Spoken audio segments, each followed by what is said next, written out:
저 새끼 잡아. 그리고 구급차 불러. 황기찬이 피투성이 강재인을 바닥에 눕히며 절규했다. 그는 이를 갈며 로비 쪽으로 뛰쳐나갔다. 그 순간 옆에 있던 강세리가 황급히 휴대폰을 꺼내 전화를 걸었다. 구급차를 부르는 것처럼 보였지만 낮게 깔린 목소리와 굳은 표정이 묘하게 섬뜩했다. 전화기 너머로 무슨 대화가 오가는지 아무도 듣지 못했다. 뒤늦게 달려온 김도윤이 강재인을 부여잡았다. 재인 씨, 재인 씨. 그의 절규가 로비를 가득 메웠다. 세리는 그 모습을 보며 속으로 이를 악물었다. 원래 그 칼은 자기 몫이었다. 황기찬 앞에서 피를 흘리며 쓰러져 널 위해 몸을 던졌다는 믿음을 심어줄 완벽한 각본이었는데 그 자리를 강재인이 빼앗아버린 것이다. 게다가 강재인은 기억을 잃은 척하며 황기찬의 아직도 부인인 것처럼 연기하고 있는 상황. 세리는 속으로 중얼거렸다. 2년 나랑 게임할 셈이지. 그 순간 로비 한쪽에서 황기찬의 목소리가 날카롭게 날아왔다. 그놈, 내 손에 잡히기만 봐. 내가 직접 목 꺾어버릴 거야. 오늘은 제인의 피습과 세리의 무너진 계획, 그리고 기찬의 무자비한 반격이 시작됩니다. 이외에도 이 피습을 이용해 미란에게 누명을 씌우려는 기찬, 노숙자의 의심과 도유경의 충돌, 그리고 충격적인 혈연의 비밀이 공개되니 끝까지 시청해주세요. 구독과 좋아요 부탁드립니다. 로비 한가운데 황기찬을 향해 달려드는 괴한이 칼을 빼들었다. 세리는 숨이 멎는 줄 알았다. 원래 그 칼은 자신이 받아야 했다. 그 순간 황기찬을 감싸기 위해 강재인이 몸을 날렸다. 둘의 어깨가 부딪히며 세리는 튕겨나갔고 칼끝은 그대로 강재인의 옆구리를 파고들었다. 피가 번지자 기찬이 재인을 부둥켜 안고 이름을 불렀다. 그 눈빛은 세리의 속을 뒤틀어 놓았다. 세리는 이를 악물고 로비 구석으로 물러났다. 떨리는 손으로 전화를 걸며 낮게 내뱉었다. 일을 왜 이따위로 해? 딴 사람을 찌르면 어쩌자는 거야? 수화기 너머에서 사주한 조직의 우두머리가 허둥대며 변명했다. 순간 부딪혀서 목표가 바뀌었습니다. 세리는 비웃듯 코끝을 실룩였다. 강재인? 하하필 그 순간에 들이받고 튀어나와서 모든 걸 엉망으로 만들었네. 통화를 마친 강세리는 속으로 분을 삼켰어요. 원래 시나리오는 완벽했어. 기찬 씨 앞에 괴한이 칼을 들고 달려오면 나는 주저없이 그의 앞을 막아서는 거지. 놀란 눈으로 나를 보는 기찬, 그 순간 나는 온몸으로 그를 감싸 안고 그대로 칼끝을 받아낸다. 피가 번져도 상관없어. 그의 품에서 힘없이 고개를 떨구면서 한마디만 하면 돼. 당신만은 지켜야 했어. 그 한마디로 기찬의 마음은 다시 내 것이 되는 거야. 사람들은 모두 알게 되겠지. 황기찬을 위해 몸을 던진 여자 강세리라고. 그리고 강재인? 그녀는 영영 내 자리를 빼앗지 못할 거라 생각했는데. 하지만 계획은 실패했어요. 한편 경찰이 도착하자 황기찬은 눈에 핏발을 세우고 몰아붙였다. CCTV 전부 확인해. 주변 골목, 상가, 주차장까지 싹 다 뒤져. 빨리 찾지 않고 왜 서 있는 거야? 목소리는 낮았지만 살기가 서려 있었다. 세리는 그 모습을 똑똑히 보았다. 기찬의 분노와 시선이 온전히 강재인에게 쏠린다는 게 참을 수 없었다. 잠시 뒤 구급차가 도착했고 재인은 황기찬의 품에 안긴 채 병원으로 옮겨졌다. 응급실 문이 열리며 간호사가 나왔다. 가족분 계세요? 환자 상태 말씀드릴게요. 기찬과 도윤이 동시에 고개를 들었지만 세리는 꿈쩍도 하지 않았다. 그녀에겐 재인의 상태보다 다음 수가 더 중요했다. 이 판 다시 내가 주도한다. 그 속삭임이 로비의 차가운 공기를 가르며 퍼져나갔다. 이번 기회에 강미란을 회사에서 완전히 없애버릴 거예요. 황기찬의 목소리는 얼음처럼 차가웠어요. 윤 비서가 고개를 들었죠. 그렇게까지 하실 거예요? 그래요. 강미란이 예전부터 나를 끌어내리려 했잖아요. 이번 사건을 이용해서 그녀를 함정에 빠뜨릴 거예요. 방법은요? CCTV에 범인 닮은 놈이랑 대화하는 장면을 합성해요. 각도랑 화질은 흐릿하게 처리하고 날짜는 사건 전날로 맞춰요. 윤 비서의 입꼬리가 비틀리며 올라갔어요. 그렇게 하면 다른 임원들도 바로 믿겠죠. 좋아요. 내일 회의에서 이걸로 끝장낼 거예요. 다음 날 아침 YL그룹 임원회의였어요. 기본적인 업무 지침과 회의 내용이 마무리되자 기차는 회의 자료 대신 작은 태블릿을 꺼내들었죠. 강미란 상무님, 이 장면 좀 설명해 보시죠. 화면 속에는 회사 앞 인도에서 어제 괴한과 똑같은 모자를 쓴 남자와 강미란이 서서 무언가를 주고받는 듯한 모습이 재생됐어요. 흐릿한 화질 속에서도 미란임을 의심하기엔 충분했죠. 회의실 안이 술렁였어요. 저거 강 상무 맞아요? 범인 복장이랑 똑같네요. 미란은 굳은 얼굴로 화면을 응시했죠. 저건 조작이에요. 저 아니에요. 아니면 다행이죠. 기찬이 말을 끊었어요. 하지만 영상에 찍힌 사람이 범인과 같은 복장을 하고 강 상무님과 대화를 나눈 건 사실로 보이는데요. 윤 비서가 차갑게 거들었어요. 범인이 회장님의 동선과 시간을 정확히 알았죠. 우연이라고 하기엔 참 묘하네요. 기찬은 고개를 끄덕이며 마무리했어요. 강 상무님, 당신이 무관하다는 걸 스스로 증명해요. 못하면 그날의 대화가 상무님 커리어를 끝낼 거예요. 임원들의 시선이 일제히 미란에게 꽂혔어요. 누군가는 수군거렸고 누군가는 고개를 숙였죠. 미란은 입술을 세게 깨물며 속으로 삼켰어요. 이 자식, 완전히 날 함정에 몰아넣는군요. 기차는 그 표정을 즐기듯 바라봤어요. 네가 우리 기만이 계단에서 민 거지. 노숙자의 손이 번개처럼 뻗어 도유경의 머리채를 움켜쥐었어요. 유경은 깜짝 놀라 비명을 질렀죠. 뭐 하는 거예요? 놓으세요, 지금. 하지만 노숙자는 눈빛이 매서웠어요. 우리 기만이 깨어나서 계속 네 이름만 부르더라. 유경 그게 그냥 우연이겠어? 유경은 당황해서 손을 뻗었지만 노숙자의 힘은 쉽게 풀리지 않았죠. 노숙자는 병원에서 황기만을 간호하다 기만이 눈을 감고 계속 중얼거리는 그 목소리를 들었어요. 그 순간 계단에서 굴러떨어진 사고가 떠오르며 심장이 쿵하고 내려앉았죠. 설마 유경이 그년이 민 건가? 머릿속에서 의심이 불덩이처럼 커졌어요. 결국 노숙자는 참지 못하고 매장으로 들이닥친 거예요. 유경은 필사적으로 머리채를 뿌리치며 소리쳤죠. 아니라니까요. 저 아니에요. 왜 저를 의심해요? 그럼 기만이가 왜 내 이름만 불러? 대답해봐. 노숙자의 목소리는 절박했지만 그 안에 분노와 확신이 섞여 있었어요. 유경은 두 눈을 부릅뜨며 반박했죠. 그건 나도 모르죠. 근데 내가 아니라니까요. 노숙자는 매장 안에서 발을 굴렀어요. 나는 못 믿어. 내 얼굴만 봐도 속이 뒤집어지거든. 유경은 숨을 고르며 매장 문을 가리켰죠. 지금 당장 나가요. 아니면 경찰 부를 거예요. 두 사람의 숨소리가 거칠게 뒤엉켰고 공기마저 날카로워졌죠. 결국 노숙자는 씩씩대며 매장을 나가며 네가 그런 거 내가 밝혀낼 거야. 라며 복도에서 소리쳤고 그 시선은 창문 너머로 계속 유경을 꿰뚫고 있었어요. 유경은 문을 잠그고 한참 동안 창문을 바라봤죠. 그 눈빛이 단순한 의심이 아니라 곧 전쟁이 시작된다는 경고처럼 느껴졌으니까요.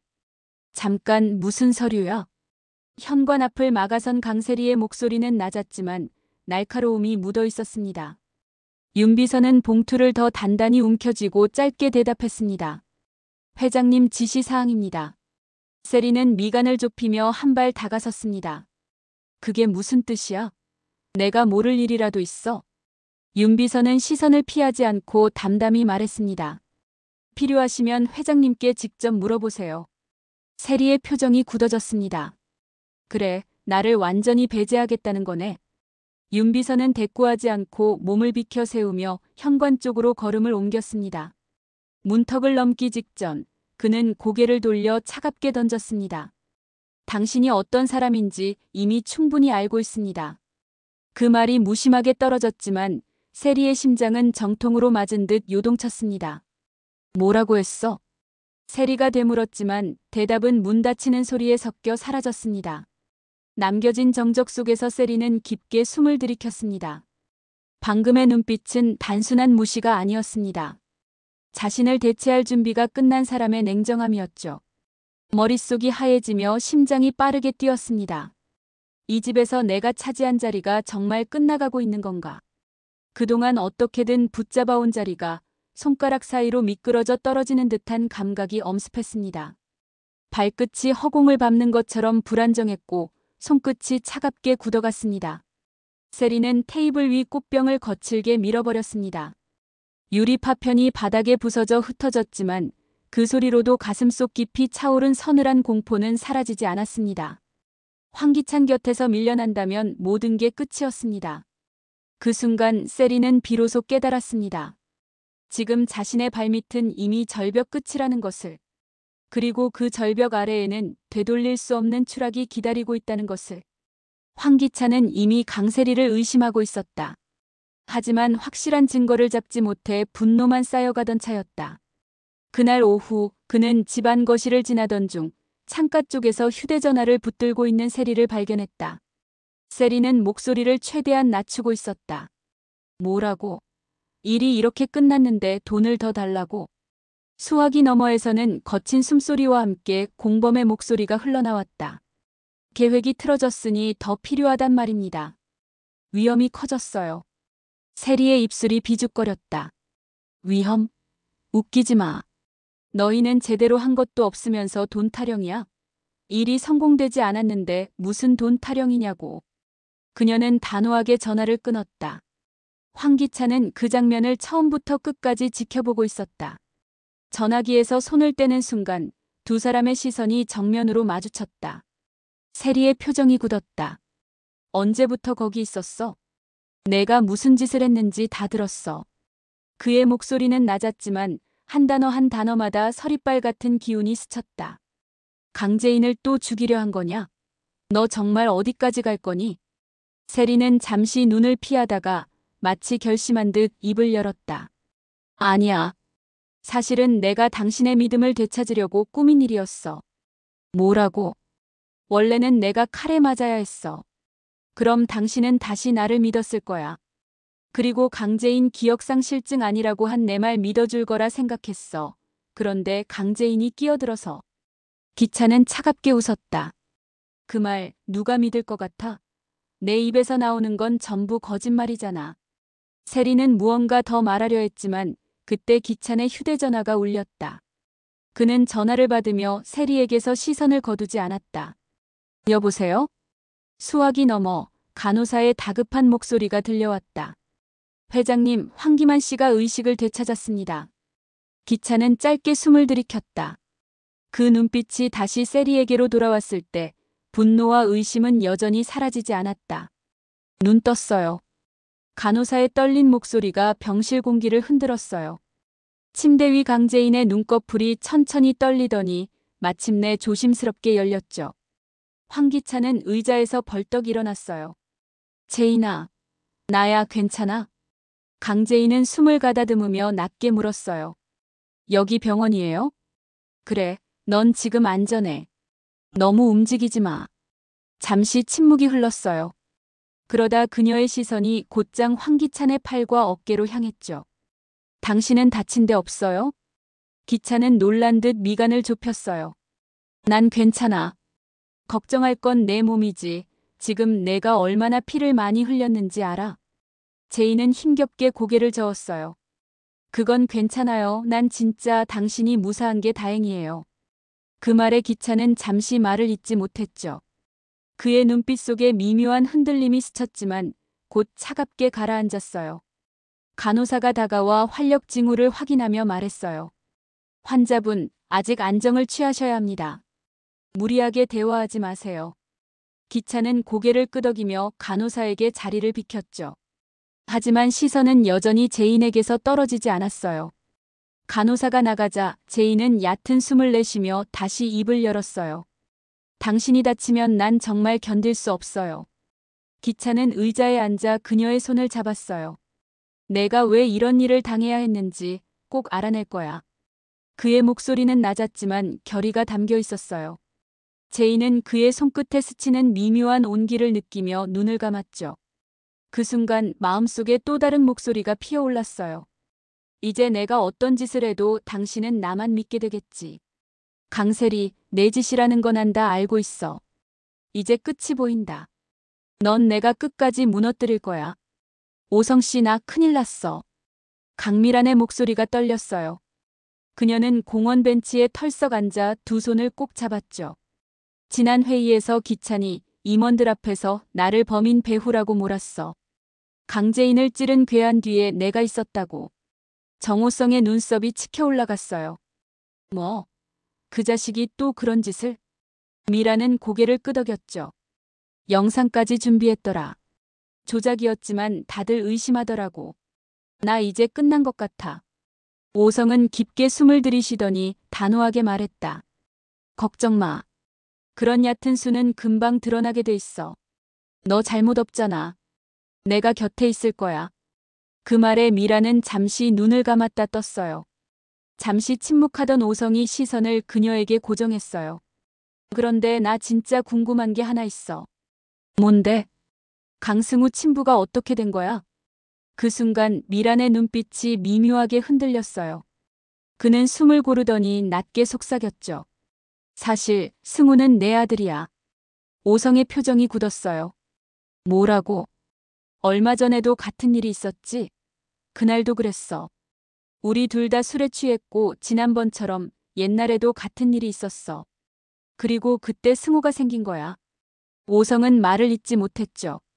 미란의 시선이 멀리 흩어졌어요. 넌 외국으로 떠났고 난 혼자 감당할 수 있을 거라 생각했어. 근데 쉽지 않더라. 그래서 우리 오빠 강규철 회장이 승우를 호적에 올려줬어. 나는 새 인생 살라고. 오성의 손이 미묘하게 떨렸어요. 그럼 승우는? 얼마 전에 그 사실을 알았어. 하지만 아직 내가 아빠인 줄은 몰라. 바람이 스쳐 지나갔지만 오성의 귀에는 아무 소리도 들리지 않았어요. 미란의 고백이 머릿속에서 메아리쳤죠. 그의 얼굴은 충격과 혼란으로 굳어 있었어요. 그 표정 속에서 말하지 못한 수많은 감정이 뒤엉켜 있었습니다. 다음 이야기는 강재인의 반격이 시작되고 세리의 숨겨둔 비밀이 터져나옵니다. 기찬 앞에 드러날 충격의 진실, 그리고 무너져가는 YL그룹의 마지막 발악이 펼쳐집니다. 끝까지 시청해주셔서 감사합니다. 댓글, 구독, 좋아요 부탁드립니다.